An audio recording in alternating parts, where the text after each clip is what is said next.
Olá, meus amigos, meu nome é Paulo Silvestre, sou consultor de mídia, cultura e transformação digital e essa é mais uma edição do Jornal da Live, uma nova linguagem jornalística em que o público pode debater em tempo real as notícias do momento. Hoje é 8 de janeiro de 2020 e agora são exatamente 19 horas. Essa é a segunda edição do Jornal da Live, que acontece ao vivo aqui no LinkedIn.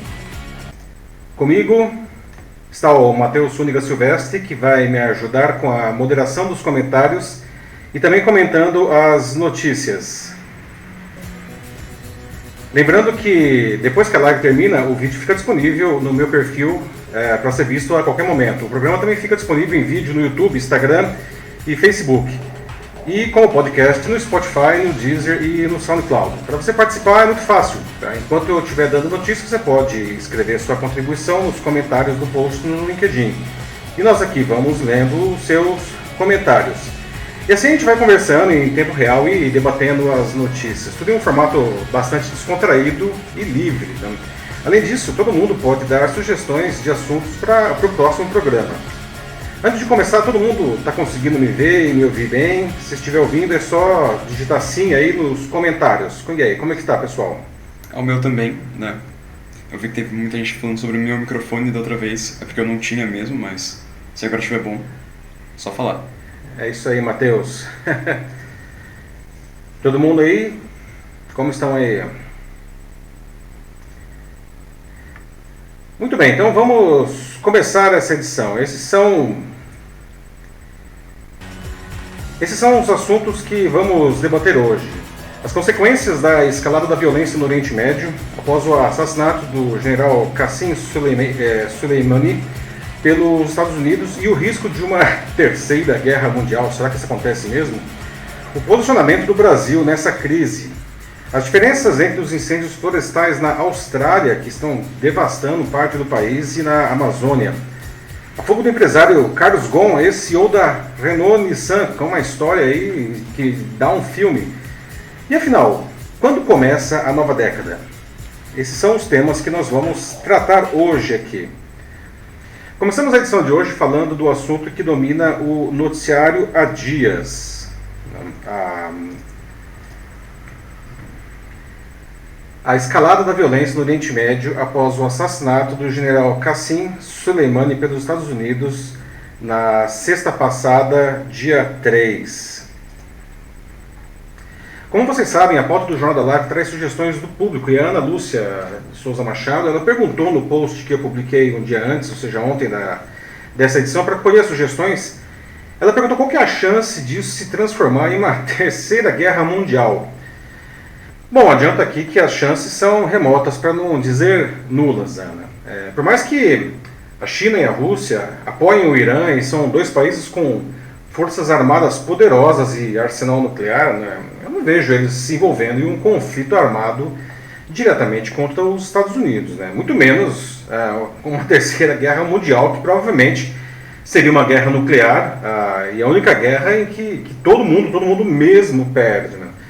Os Estados Unidos, por sua vez, também não fariam isso, porque a guerra sempre foi um negócio para aquele país, desde lá da Guerra da Secessão, a Guerra Civil Americana. Né? Então, se eles não forem lucrar nada, eles simplesmente não entram numa guerra. Então, eles não entrariam numa guerra mundial hoje, certamente. Né?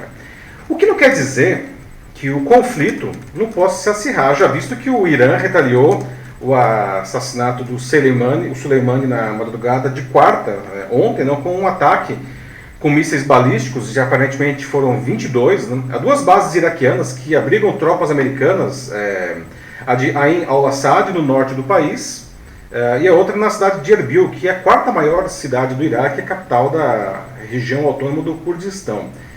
O ataque aconteceu às 1h20 da manhã, hora local, né, mesma hora que o Soleimani foi morto. E os mísseis, eles partiram do Irã, né, para que não restasse nenhuma dúvida da autoria e para que, enfim, o país firmasse uma posição. O governo do Ayatollah Ali Khamenei cantou vitória, né, e se demonstrou satisfeito com essa retaliação, se é que dá para dizer isso, né, satisfeito com a retaliação, né, dando a entender, inclusive, que por enquanto vai parar por aí, né, mas ameaçou fazer novas retaliações se os americanos respondessem a esse novo ataque de mísseis, né? Inclusive fazendo ataques, os iranianos fazendo ataques em Dubai, que fica nos Emirados Árabes Unidos, em Haifa, que fica em Israel, que é um tradicional aliado dos Estados Unidos no Oriente Médio, não? E até no próprio território americano. Por outro lado, o presidente Trump deu uma entrevista agora à tarde, uma declaração, agora há pouco, menosprezando esse ataque iraniano, dizendo que ninguém se feriu e que os danos materiais eles foram mínimos. Por isso, ele adotaria só algumas sanções contra o Irã e dá a entender que aparentemente não seriam mais ações militares. Ou seja, os dois lados estão cantando vitória, até para afirmar sua posição junto às respectivas opiniões públicas, mas acenam que vão parar as agressões, né? O problema é que, como se diz no jornalismo, em uma guerra a primeira vítima é a verdade, né? A coisa deu uma esfriadinha, se é que dá para dizer isso, mas está muito quente lá ainda, né? O parlamento do Irã declarou que as forças armadas dos Estados Unidos são terroristas e o parlamento iraquiano aprovou uma moção para que as tropas americanas tenham que deixar o país, né? Coisa que os americanos não querem fazer, diga de passagem. Há ainda o risco de iniciativas de grupos isolados reacenderem o pavio dessa bomba, né? Mas já visto que a população local está clamando por vingança, né? Se vocês se lembrarem da Al-Qaeda, lembra da Al-Qaeda lá do Osama Bin Laden? Antes dos infames atentados de 11 de setembro de 2001, eles fizeram ações terroristas menores, como a explosão de um carro-bomba dentro do estacionamento do próprio World Trade Center, que eles atacaram depois, não? Essa explosão em 1993, eles fizeram atentados a embaixadas americanas no Quênia e na Tanzânia em 98, e explodiram uma bomba dentro de um destroyer americano no Iêmen no ano 2000, não? Esse tipo de coisa pode acontecer agora, porque o Soleimani não era só uma figura ideológica importante como o Bin Laden, ele era o comandante da política externa do Irã, que é uma potência militar regional. Era um herói nacional, o cara, né? Uma personalidade política popular no país e no exterior, que é uma figura-chave da própria influência do Irã na região, né? Tanto que o funeral dele reuniu milhões de pessoas, né? Lá na cidade iraniana de Karman, que é a terra natal dele, teve até um tumulto que matou 56 pessoas e feriu outras 213. Né? Ontem à noite, quando caiu em Teherã um avião da Ukraine International Airlines com 176 pessoas a bordo, eu falei, putz, já começou, né? Já começou o terrorismo. Né?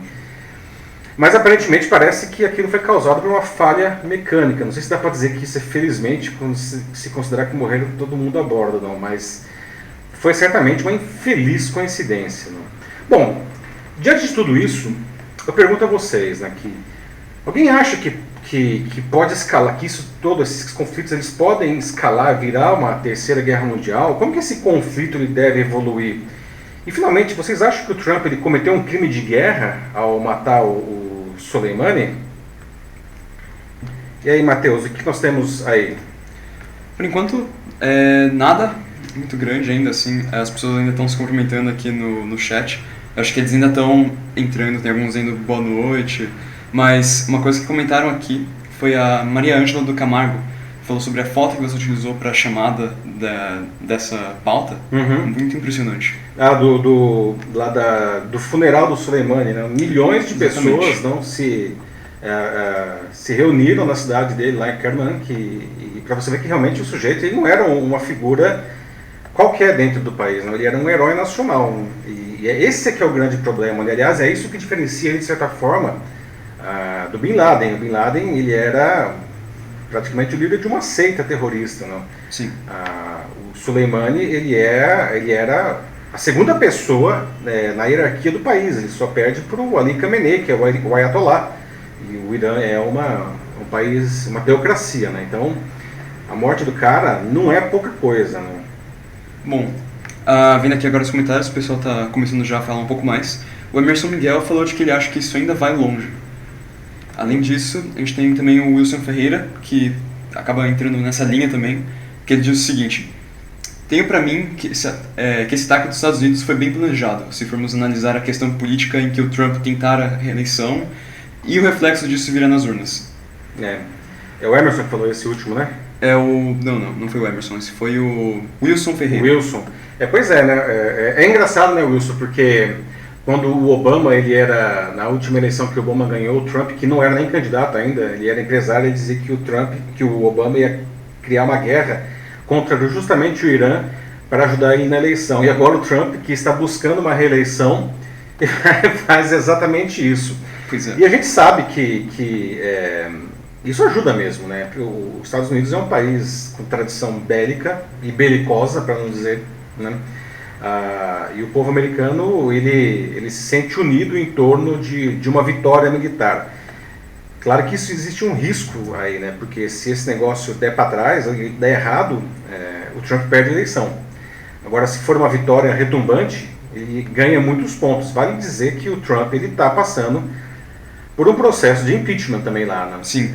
Que não deve dar em nada também cá entre nós, né? Ele certamente vai passar pela Câmara, mas quando chegar no Senado, que é controlado pelos republicanos, que é o partido do Trump, o processo provavelmente vai ser arquivado, mas não deixa de ser uma porrinhação na vida dele, né?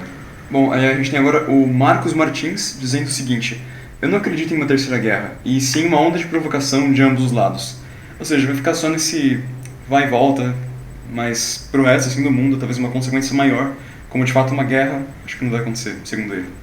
Concordo, tá? Eu acho que realmente uma terceira guerra mundial é uma coisa totalmente fora de cogitação, porque como eu disse, todo mundo perderia nesse cenário, mas eu achei até que eu esperava que as reações do Irã acabassem sendo muito maiores do que esse atentado de mísseis aí. Você pode dizer, poxa, mas 22 mísseis balísticos não é pouca coisa, não é mesmo, né? Tanto que o próprio Irã, ele se posicionou dizendo que tá ok, isso aí tá bom, já nos posicionamos, né? É óbvio, né, que o Irã também não tem condições, aliás, nenhum país hoje, nem a China, tem condições de bater de frente contra os Estados Unidos em uma guerra convencional. O meu medo era que o que acontecesse fossem pequenos atentados terroristas para machucar mesmo as tropas americanas no Oriente Médio e talvez até civis americanos lá, e mesmo em outros países, em aliados, como o caso de Israel, aí, que os árabes já, enfim, têm as suas próprias divergências, né? Mas que é o principal aliado dos Estados Unidos na região, e até dentro do próprio território americano, né? Eu achava que esse seria um cenário mais plausível, que pelo menos por enquanto está se configurando como algo que não vai acontecer. Espero que isso permaneça assim. Sim. Além do mais, a gente também tem aqui Natividade Barros. Na minha opinião, acho que Trump não devia ter feito o que fez, até porque cada país tem a sua soberania e não devemos interferir. Quanto à Terceira Guerra Mundial, não haverá. Parece que realmente tem um certo consenso aqui, a maioria das pessoas acha que, de fato, não vai ter nenhuma Terceira Guerra. Tomara que estejam certos. Terceira Guerra realmente, pessoal, isso daí por mais que nas redes sociais só se fale disso, né, trending topics, Terceira Guerra Mundial, a Terceira Guerra Mundial não vai acontecer. A gente já esteve muito mais próximo da Terceira Guerra Mundial e ela não aconteceu, né? Uma coisa que se discute, e essa discussão é bastante legítima, é se o Trump, o que ele fez é um crime de guerra, não? E se você for pensar sob a ótica do direito internacional, sim, é um crime de guerra o que ele fez, porque ele assassinou uma autoridade instituída de um país soberano dentro de outro país soberano, que é um aliado frágil, mas é um aliado no momento como o caso do Iraque, sem sequer consultar o Iraque, né? Então é uma coisa bastante questionável sobre diversos pontos de vista, né? Complicado. Sim. Agora a gente tem aqui também o JC Peão, nome interessante. Boa noite. Vocês não acham que o povo do Irã já não está contaminado pelos terroristas? Muita gente na morte de um homem que matou muita gente inocente. Excelente pergunta, o comentário, né? Sabe que eu estava conversando com um colega que, por sua vez, é amigo de um escritor lá no Irã, um escritor iraniano, e esse escritor, que é iraniano e mora no Irã, ele fala que o povo realmente está inflamado, mas que ele não sentia exatamente pena pelo Soleimani, porque o Soleimani não era exatamente um santo, né? Longe disso. Ele realmente era o cara que coordenava o Quds lá e com isso, enfim, grupos como Hamas ou o outro grupo lá, o Hezbollah. Hezbollah, claro, o Hezbollah, não? e organizava atentados e tudo mais. Então ele não era um santo, e esse escritor iraniano ele dizia que ele não estava triste exatamente por causa da morte do Soleimani, mas ele entendia que existia um conflito, um problema latente aí, porque a população ela tá insuflada com isso aí. Eles querem vingança, eles estão aquela coisa que a gente ouve há décadas, né? Morte à América, pessoal queimando a bandeira dos Estados Unidos. É que esse é um conflito, não começou hoje, não vai terminar hoje, não. Ele é super complicado, super longo, não. O próprio Irã, não, na época da guerra da guerra do Irã e o Iraque, né, foi no auge da Guerra Fria, a guerra do Irã e do Iraque, na verdade, era uma guerra entre os Estados Unidos e a União Soviética. Né? O Irã apoiado pela União Soviética, o Iraque do Saddam Hussein apoiado pelos Estados Unidos. Né? Então existe uma tradicional animosidade no Irã. Vale lembrar também que antes da Revolução Islâmica no Irã, de 1979, quando o governante do país era o Shah Reza Pahlavi, o Irã era um país altamente ocidentalizado, ele era muito alinhado aos Estados Unidos. Então, quando o Ayatollah Khomeini fez a Revolução Islâmica em 79 e expulsou o Shah Reza Pahlavi de lá, isso criou uma cisão com os Estados Unidos que permanece até hoje. Né? Sim, a gente também tem aqui um comentário que passou já faz um tempo, mas vale a pena salvar aqui, é do Thiago José Duran. Ele diz o seguinte: quanto à soberania, se determinado país coloca a segurança de outros países em risco, no caso do Irã, por exemplo, creio que os Estados Unidos tiveram a atitude correta. Thiago José Duran. Thiago, esse é um excelente ponto. Né? O problema é a legislação internacional. Quando existe uma pessoa que vai promover um ataque iminente e a consciência desse ataque iminente, é o único caso em que, até onde eu sei, que o direito internacional permite um atentado desse tipo. Não? E o Soleimani, como eu falei, estava longe de ser um santo, mas não existia nenhuma evidência de que ele estava preparando um novo ataque. Não? E aí, como eu falei agora há pouco, numa guerra, a primeira vítima é sempre a verdade. A gente nunca vai saber. Né? A gente não sabe se o Trump ele fez esse atentado sabendo de alguma coisa que estava para acontecer, que não foi dito, porque nas próprias declarações dele, ele falou que era uma coisa preventiva, né? Então não tinha alguma coisa pontual que justificasse do ponto de vista legal isso. Não. Em outras ocasiões, o ataque ele deveria ter sido previamente autorizado para a ONU, mas os Estados Unidos tradicionalmente ignoram a ONU. Então, super complicado isso daí. Sim. Bom, além disso, mais uma vez aqui as pessoas falando sobre como no caso aqui, o Luiz César de Mello diz o seguinte: não devemos subestimar tal fato. O fanatismo, ao se achar dono do mundo, pode trazer sérios problemas.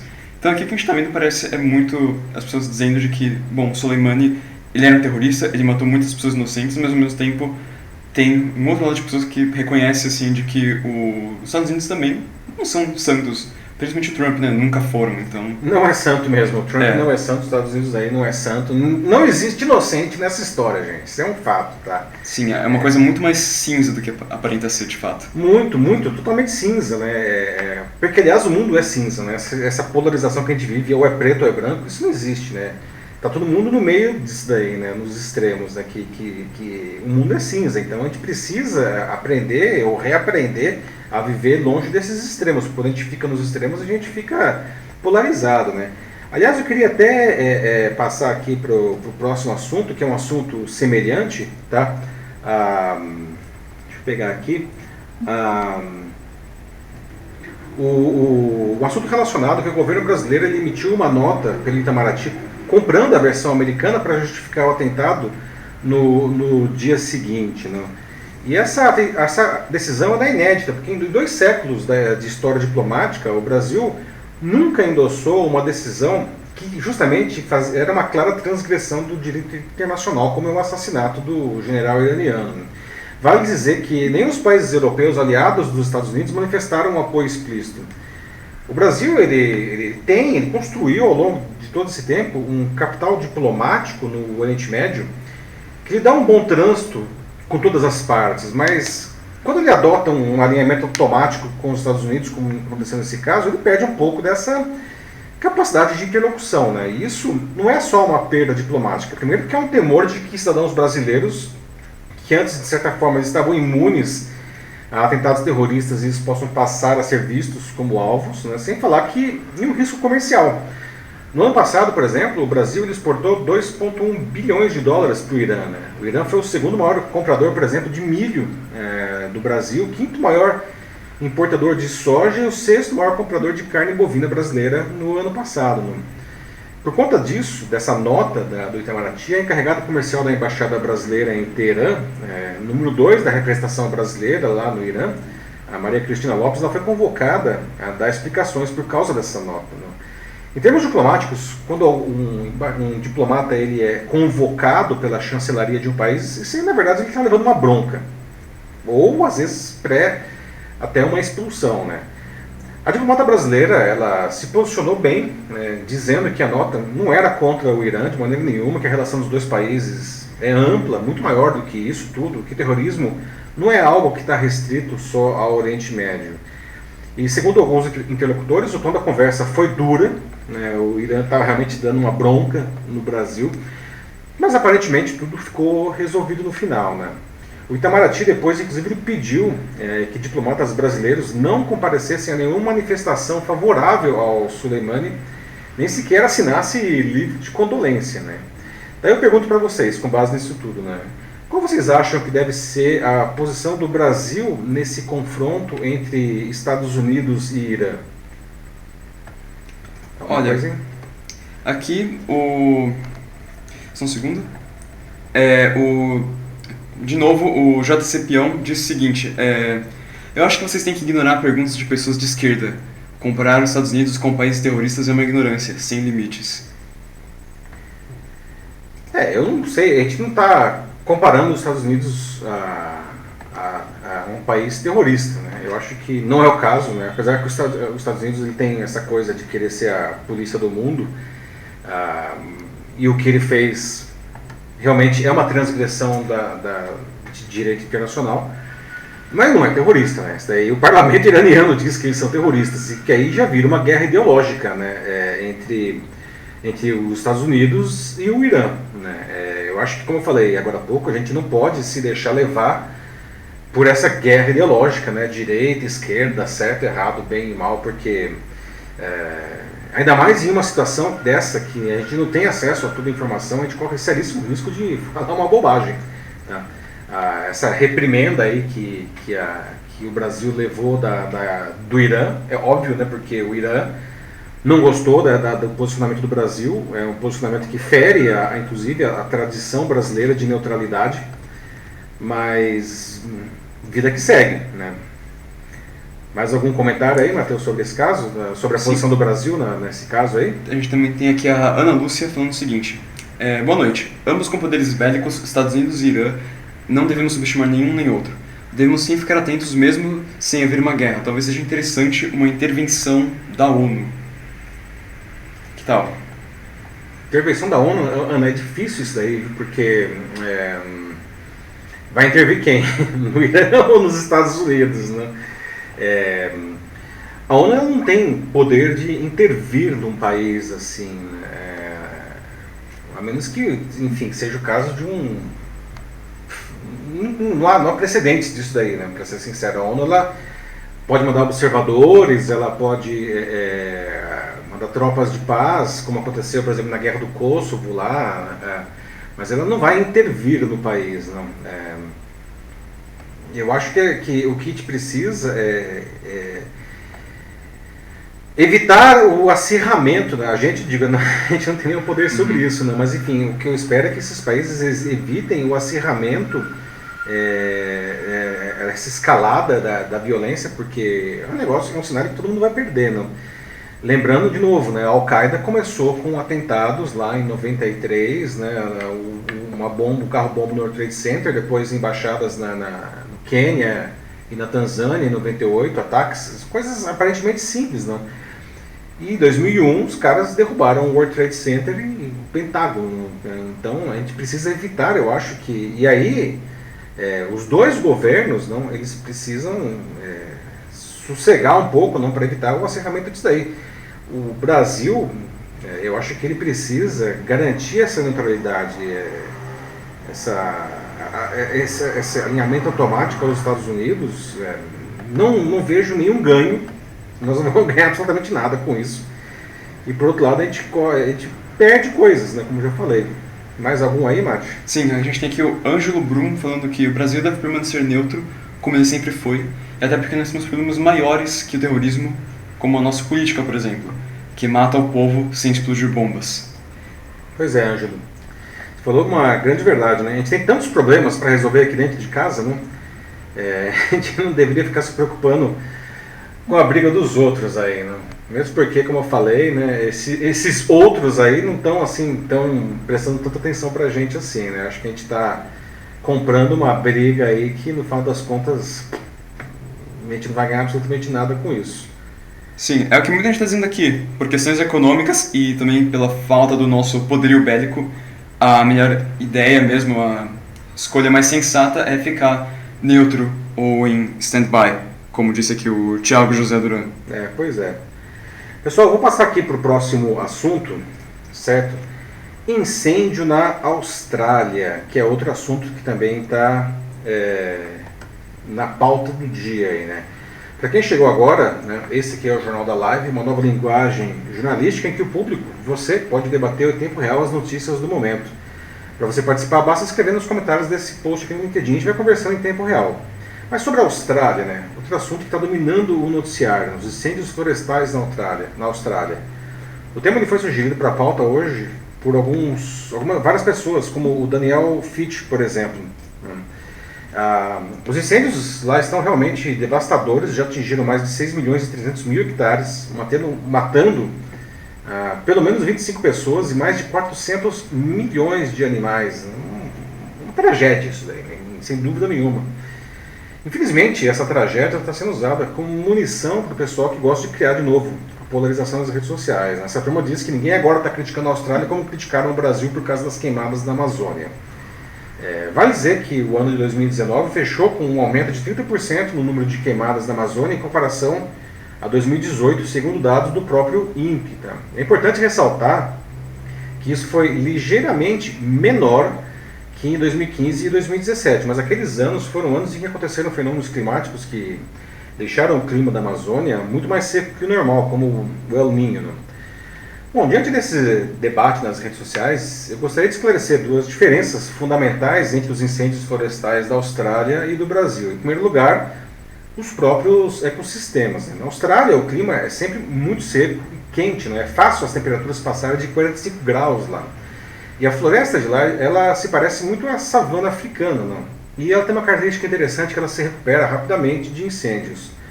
Já a Amazônia é uma floresta tropical, constantemente úmida, altamente vulnerável a incêndio. Ela não tem essa capacidade de regeneração que existe na floresta australiana.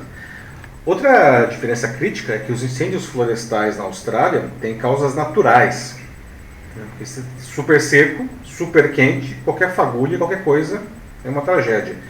Já no Brasil, os incêndios são, na verdade, queimadas para facilitar o desmatamento, que é normalmente usado para abrir campo para a agropecuária. Então, como se pode ver, são dois cenários bastante diferentes e que, portanto, não se deve esperar o mesmo posicionamento internacional como alguns estão pedindo, estão sugerindo. Né? Bom, diante disso, na sua opinião, o que poderia ser feito para minimizar o problema das queimadas no Brasil, considerando que isso é alguma coisa que está associado a uma atividade produtiva na região, lá na Amazônia? Bom, aqui ainda nenhuma solução proposta aqui pelo chat, mas a gente tem o Alisson Vinícius falando que pessoas como a Greta Thunberg, se elas estão falando da Austrália, não, elas não estão. Por que se interferiram no Brasil? Engraçado, não? Segundo o Alisson. Então, Alisson, como eu falei, né, eu acho que ninguém questiona que aquilo que está acontecendo na Austrália é uma tragédia, né? Mas a gritaria internacional, não só da Greta Thunberg, mas enfim, dos governos da Europa, Estados Unidos e tudo mais, com relação às queimadas do Brasil, é porque aqui as queimadas elas eram provocadas efetivamente. Né? além, evidentemente, da amplitude dela, mas o grande problema aqui é que as queimadas são provocadas por uma atividade econômica. E o que acontece na Austrália não é uma coisa provocada, é uma coisa natural, né? Então essa aqui eu acho que é a grande discussão, e talvez o fato de que, enfim, a Austrália não esteja sofrendo as mesmas críticas que o Brasil sofreu naquele momento. Sim, acho que essa diferença das queimadas aqui do Brasil para da Austrália, o Luiz César fala um pouco sobre isso, mais uma vez voltando aqui no chat, dizendo o seguinte, que, ao meu ver, tais incêndios são criminosos, são interesses escuros tanto de grileiros como de políticos, principalmente na Amazônia, que sabemos ser uma área riquíssima. Essa é a grande questão, né, Luiz? Você falou dos grileiros, não? E é verdade, não? Parte dessas queimadas, ela como posso dizer, autorizada, legítima, né? Existem mecanismos de compensação, mas infelizmente grande parte, se não a maioria, ela é causada por pessoas que não têm nenhuma autorização para fazer uma coisa dessa e estão, na verdade, grilando a terra, ou seja, estão ocupando uma terra devoluta, uma terra da União para atividades econômicas, né? O que, além de ser imoral, é ilegal, né? Mais algum aí, Marcos? Sim. Bom, aqui a Ana Lúcia Souza Machado, mais uma vez, também ponderando em cima da mesma questão, dizendo de que uma coisa é provocar as queimadas, como aqui no Brasil, e a outra é um efeito natural, como é o caso na Austrália. São duas coisas diferentes, que na verdade essa é a grande questão, né? De novo, gente, assim como no caso da guerra, não, a gente precisa... a gente não pode se deixar levar, né, pelos extremos, né? Não existe, de novo, bobo em nenhum momento aí, mas a gente também não pode acreditar em tudo que está aparecendo nas redes sociais, porque no final das contas a gente acaba sendo manipulado por isso daí. Sim. Aqui o Ângelo Brum voltou mais uma vez, mais um comentário, dizendo de que, como ele havia dito num comentário anterior, ainda em relação à questão do posicionamento do Brasil no conflito entre Estados Unidos e Irã, problemas políticos, não temos a capacidade nem de fiscalizar e combater os crimes contra a floresta do Amazonas. Realmente, não. A gente precisa fazer a nossa lição de casa, né, antes de apontar os dedos aí, né? Sim. Agora, eu espero, de novo, como eu falei, a questão dos incêndios florestais lá na Austrália, essa é uma tragédia, né? Eu espero, ontem, aliás, choveu, né? Foi bom, porque coitado dos bombeiros, né? Já teve inclusive o caso de um bombeiro que morreu lá na Austrália combatendo o incêndio. E ontem choveu para ajudar a luta deles lá, né? Mas é uma coisa absurda, gigantesca, não? Espero que o clima e que os bombeiros eles consigam resolver esse problema o quanto antes, não? E aqui do nosso lado, no Brasil, a gente tem os nossos próprios problemas, a gente precisa resolver isso daí também. E como o Alisson está aqui falando mais uma vez, né? Além de controlar as queimadas, a gente tem que achar o quanto antes a origem delas. Primeiro, para ser resolvido, tem que se achar a fonte, o pico das queimadas, e investigar e punir os responsáveis, direta e indiretamente. Muito bem colocado, Alisson. É isso mesmo, a gente precisa fazer isso. Vamos passar para o próximo tema? Isso. Né? Próximo tema é o Carlos Ghosn. Para quem não conhece, é outro assunto que está ganhando no noticiário com força nesses dias. O Carlos Ghosn, ele é o ex-CEO da Renault-Nissan, que fez uma fuga espetacular do Japão. Ele estava preso, na verdade ele estava aguardando o julgamento em liberdade, né, lá na justiça japonesa, e ele fugiu do país de uma maneira espetacular, coisa que daria um filme, né? O empresário, que é nascido no Brasil, ele nasceu em Rondônia, né, mas que também tem nacionalidades francesa e libanesa, ele foi preso no Japão em 2018 acusado de desvios financeiros na companhia, na Renault-Nissan, em que ele era o CEO, e sonegação de impostos, né? Ele chegou a ser solto e preso novamente, e depois libertado novamente mediante pagamento de fianças 2 vezes, né? E agora ele aguardava o julgamento em liberdade quando driblou a vigilância e fugiu do país, né? Vale lembrar que o Ghosn, ele era um herói nacional no Japão, porque a Nissan estava em uma situação complicadíssima e ele reergueu a empresa. E as pessoas gostavam tanto dele lá que tinha anime com, né, desenhos animados japoneses com com a figura do Gon, e tinha até comidas, assim, eles faziam comidas com o rosto do Carlos Gon. Então realmente ele era um herói nacional, né? Tá aí uma coisa pra pesquisar depois. Um anime do Carlos Gon. Eu não consigo nem imaginar como isso deve ser. Ele era uma representação meio de herói mesmo, assim, não? E hoje, bom, ele fugiu do país, né? Aparentemente ele foi de Trem-bala até Osaka, disfarçado. De lá ele fugiu dentro de um jatinho particular, dentro de uma caixa de equipamento de som. Ele passou, a caixa era muito grande para passar pelo raio-x, e como era um jatinho executivo, não tinha chance de terrorismo, então passou sem raio-x. Isso é o que especula-se, né? E aí ele foi para a Turquia, e da Turquia ele pegou outro jatinho para o Líbano, onde hoje, aliás, ele deu uma entrevista coletiva à imprensa lá em Beirute, que é a capital do Líbano, onde ele está refugiado, né? Apesar da Interpol ter emitido um alerta de captura, o Líbano ele não extradita seus cidadãos, né? E hoje foi a primeira aparição pública do Gon desde que ele foi preso lá em 2018. Ele diz que ele não está fugindo da justiça, ele está fugindo da injustiça. Segundo ele, seus direitos básicos eles não estavam sendo cumpridos, que ele tinha sido torturado, que ele chegava, assim, todo dia ele era interrogado por 8 horas seguidas, enfim, que ele foi coagido pelas autoridades japonesas a assinar uma confissão e que não tinha nenhuma possibilidade de defesa, a defesa dele sequer tinha acesso a documentos. Então ele fugiu, segundo ele, da injustiça, né? E ele alega a inocência, né? Ele se diz vítima de um complô de outros executivos da Nissan, né? E agora ele quer comprovar a sua inocência e resgatar a reputação, né? Um negócio, como eu falei, que dá para fazer um filme, né? Dá para o roteiro de um filme. Agora, digo aí na opinião de vocês, né? O Gon, ele agiu certo, fugindo de um sistema que ele acusava de injusto para provar a sua inocência? Mal vejo a hora deles adaptarem essa aventura dele pro anime. Não, isso tem uma coisa pra ver nesse mês de janeiro, anime do Carlos Gon. Pois é. Não sei, acho que não tem no Netflix, mas enfim. Não custa nada dar uma cavada na internet. Sempre dá pra achar. E aí, alguém já comentou alguma coisa com relação a isso aí, Mate? Bom, enquanto isso, não Ninguém ainda comentou nada. A gente só tem aqui a Natividade Barros falando um pouco sobre o assunto anterior. O seguinte, com relação às queimadas, é necessária conscientização, porque grande parte das queimadas são causadas por pessoas mal intencionadas. Exatamente, né?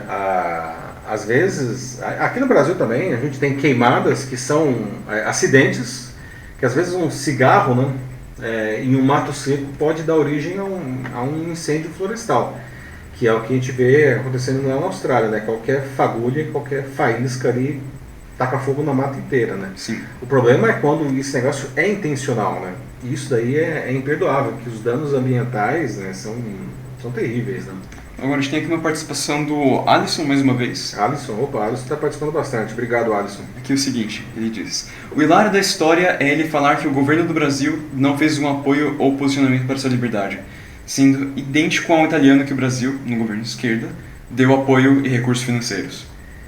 Eu entendo que o que o Alisson esteja falando é o Tommaso Busquetta, né, que era o mafioso. Teve outro lá também. Alisson, a quem que você está se referindo? O Tommaso Busquetta acho que foi anterior aí, né? Você está se referindo.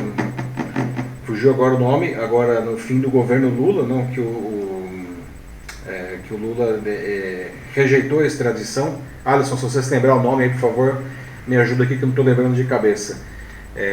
Realmente o Brasil não extraditou esse mafioso, né, e depois ele acabou fugindo, aliás, não era mafioso, ele era ele era um terrorista, né? Acho que sim. Terrorista?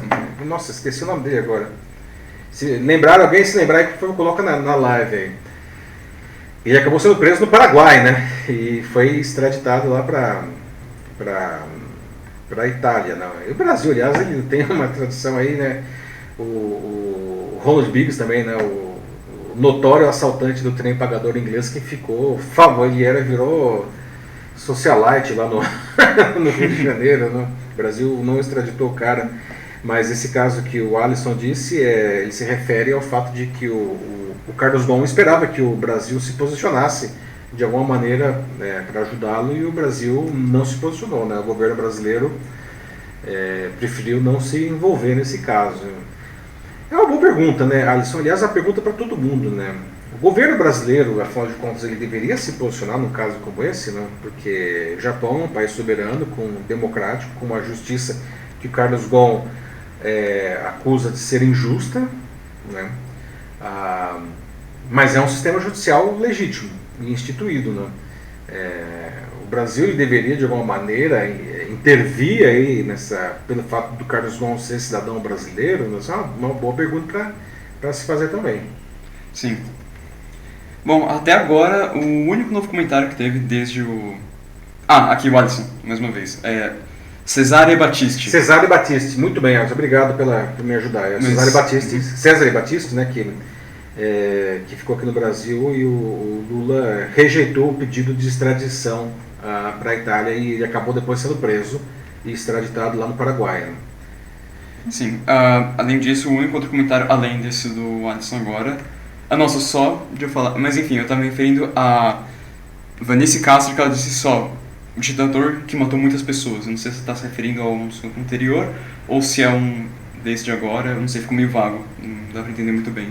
Não sei se aí você está se referindo ao... Talvez você esteja falando do Soleimani, né? Sim.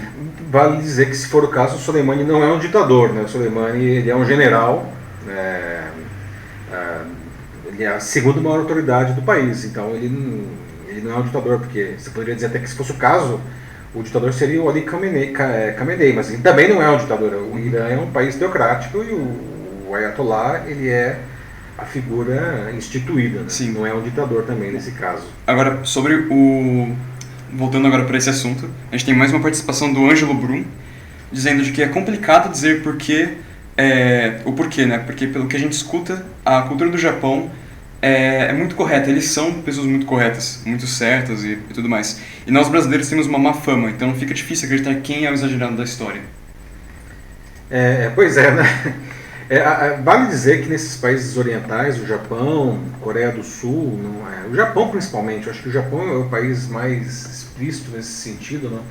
A gente vê casos de executivos que acabam se suicidando quando eles são pegos pela justiça, não? E não porque vai ser uma coisa que vai ter como posso dizer, um julgamento injusto, como alega o Carlos Ghosn, mas por uma questão de honra, né? Eles se sentem desonrados e eles cometem suicídio por conta disso, né? Sim. É uma questão cultural dramaticamente diferente do que nós temos aqui no Brasil, né? Aqui a gente vai barrigando o processo até onde der, não? É curioso você ter tocado no tema do suicídio agora, porque o Denis Castro apareceu aqui agora e disse que esse seria o mesmo cenário dos esportistas de Cuba, na era do Fidel Castro. Que, se eu não me engano, eles também chegavam até mesmo a se suicidar depois do fim de um evento como as Olimpíadas, por exemplo, para que eles não voltassem. Não chegaram a se suicidar, mas teve um caso aqui, que foi relativamente recente, que aqui no Brasil mesmo, foi nos Jogos Pan-Americanos, lá do Rio de Janeiro, né, que alguns esportistas cubanos, inclusive eu lembro que tinha um que era um boxeador, não me lembro, mas eram vários, né, eles desertaram e pediram asilo político do Brasil, né, e o Brasil não deu asilo político, não. Eles foram deportados para Cuba, e quando eles chegaram lá, a situação deles não ficou muito boa, como vocês podem imaginar, né. Mas é alucinante pensar de que até hoje a gente tem isso, né? Não era só na época do Fidel Castro. Não. Esse é o caso recente, né? Sim.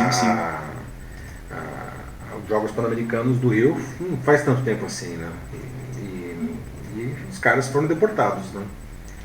Bom, agora a gente tem aqui a Natividade Barros, dizendo de que questão de honra e também porque eles têm que devolver tudo que ganharam com o ato corrupto. No Brasil eles ficam felizes. E fica por isso mesmo, só. Pois é. Acaba em pizza. Uma diferença cultural, infelizmente, muito grande, né? Eu acho que também as pessoas não precisam se matar, por favor. Acho que não é o caso. Mas não dá para ser a festa do caqui, aí, como a gente costuma ver aqui no Brasil, infelizmente, né? Vamos seguir adiante aí? Muito bem. Pessoal, lembrando, para quem chegou agora, né, esse aqui é o Jornal da Live. A nova linguagem jornalística que eu estou propondo, isso aqui é o segundo programa, estamos em teste de formato, teste de linguagem. Todos os feedbacks são muito bem-vindos, né? A ideia é que o público realmente possa debater em tempo real as notícias, como a gente está fazendo aqui. Não? Você vê que fica muito mais rico, não? Todo mundo tem alguma coisa para acrescentar, a gente vê pontos de vista diferentes, isso é uma coisa muito bacana. Né? É só participar, é só escrever os comentários aqui no post. Né? Bom, então agora indo para a nossa última notícia de encerramento, não, afinal de contas, não. Eu quero começar com vocês agora essa última notícia. Afinal de contas, com o início de 2020, a gente começou uma nova década ou não? Porque eu tenho visto muita gente nas redes sociais dizendo feliz década nova, estamos começando uma nova década, um tempo de renovação, estamos começando a década dos anos 20, dos anos 2020, não? E muita gente dizendo que não é uma nova década ainda. Não. O que vocês acham? Estamos na nova década ou não? Eu vou começar aqui com a pergunta, eu vou inverter na ordem aqui. Bom, enquanto o pessoal digita as suas respostas, né? Mais uma vez, Denis Castro falando aqui.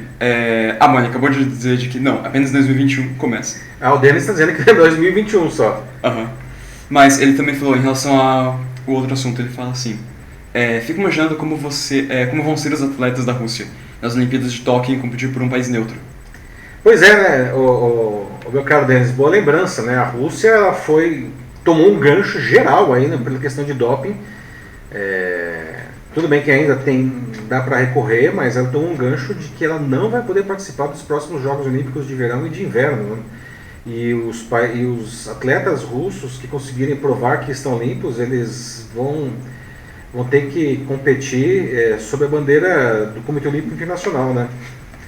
Negócio, nossa, muito feio, né? E diga-se de passagem, não é de hoje que isso está acontecendo, nessa questão, esse escândalo do doping lá entre os atletas russos. Não? Aparentemente isso é uma coisa instituída no país, né? Alguma coisa aí, Nath? Com relação ao nosso século, à nossa década? A nova década, né? A gente tem aqui o Moisés Lemes da Silveira, a Mila Kodato e a Valéria Oliveira. Os três dizendo: eu digo que não, só 2021. Um pessoal um tanto diferenciado aqui. Bom, gente, vamos resolver esse mistério aqui, tá? Nós não estamos ainda na década de 20, né? A década de 20...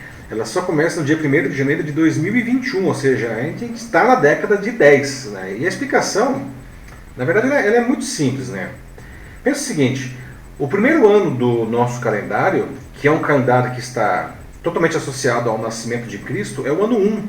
Nunca teve ano 0. Né? A gente pulou do 1 antes de Cristo para 1 depois de Cristo, ou seja, quando Cristo nasceu, a gente saiu do 1 antes de Cristo para 1 depois de Cristo. Nunca existiu ano 0. Logo, toda década, todo século, todo milênio, ele só começa com um ano terminado em 1 e termina no ano terminado em 0. A década de 20, portanto, ela vai de 2021 a 2030. Então a gente tem mais um ano ainda nessa década. Certo aí, pessoal? Bom, a Mila Kodato está dizendo: a gente não tanto ansioso, só pode ser, né? Pra gente estar querendo passar tão rápido para a próxima década. Haja ansiedade, né, Mila? Nossa senhora, coisa, né? Nossa senhora, como a gente está ansioso para tudo nessa vida, né? Até a gente não aguenta nem mais esperar o fim da década. Temos que passar logo de década, não? Sim. Muito bem. Bom, pessoal, é isso aí. Então a gente chega ao final de mais uma edição do Jornal da Live. Tá? Essa transmissão ela vai ficar gravada para ser revista aqui no LinkedIn a hora que você quiser. Não só no LinkedIn, mas também nas outras redes sociais. Depois eu vou subir ali, tá, em vídeo. Quero agradecer de novo a participação do Matheus, né? que ajudou a gente, foi responsável pela moderação dos comentários e também por ajudar nos comentários das notícias. E agradeço também a participação de todos vocês, né? Porque sem a participação de vocês o Jornal da Live não faz sentido, né? Ele não ia conseguir nunca atingir esse objetivo de propor essa nova linguagem jornalística colaborativa, né? Espero que vocês tenham gostado dos assuntos da pauta. Lembrando que você pode sugerir os temas da próxima edição deixando um comentário aqui mesmo no post ou me mandando uma mensagem direta, tá? Até o próximo programa. Fraternal abraço. Tchau. Tchau, Matheus. Tchau. Tchau. É isso aí, pessoal. Tchau, tchau.